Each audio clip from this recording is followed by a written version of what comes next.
احنا كنا بنتكلم عن البلبعه ومنها، لان كان الموضوع اساسا على التدخين. التدخين هيدخل في حاجه بقى ثانيه، ان هو ناس كتير جدا يقول لك هو بيدخن ليه؟ ناس كتير تقول لك هو بيدخن اصل وهو صغير اتحرم من الرضاعه الطبيعيه، كان كل شويه يحط ايده في بقه ويحط القلم في بقه في المدرسه، وبعد كده عايز يحط حاجه في بقه طول عمره عشان يحس ان كل المدخنين في العالم اتحرموا من الرضاعه الطبيعيه. مدرسه بتقول ان دي نوع من الطفوله الممتده. معقوله؟ مدرسه ما اعرفش، مش منطقي شويه برضه. خلي بالك يعني خلي بالك من دي. طيب نمره اثنين ان هو اللي غلط انا بدخن عشان التوتر، لكن هو بيدخل في التوتر اكتر. نمره ثلاثه هو اصبح مدمن، مش هنقول بقى متعود، هو اصبح مدمن النيكوتين.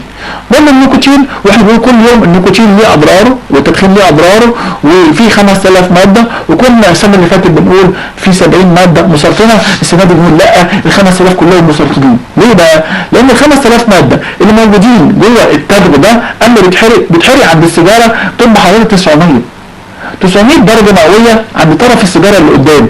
الفتره دي والمكان ده اما بيتحرق 900 بيبقى ال 5000 ماده اللي جوه اما يتحرقوا كلهم بيبقوا مسرطنين.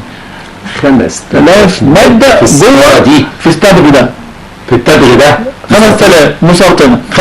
5000 يطلع حوالي 70 نوع من السرطان، خلاص، ويطلع حوالي 25 مرض مزمن. وكان يقول لك بيجيله سرطان الرئه بس، لا ده الكلام ده زمان. دلوقتي بيجي سرطان الشفه وسرطان اللسان وسرطان الحنجره، والغريب بقى سرطان الثدي في الستات، وسرطان عنق الرحم في الستات، وسرطان الرحم في الستات، والمبيض اللي هي اصلا ما بتدخنش جوزها او المدير بتاعها او زميلها بيدخنوا قدامها. واحده قاعده في مكتب وحواليها 4 والرئيس بيدخن، مش قادره تشتكي عشان الرئيس بيدخن بتاعها المدير، فكلهم بيدخنوا فيها، تقعد معاهم 20 سنه، بعد شويه يقول لك جالها سرطان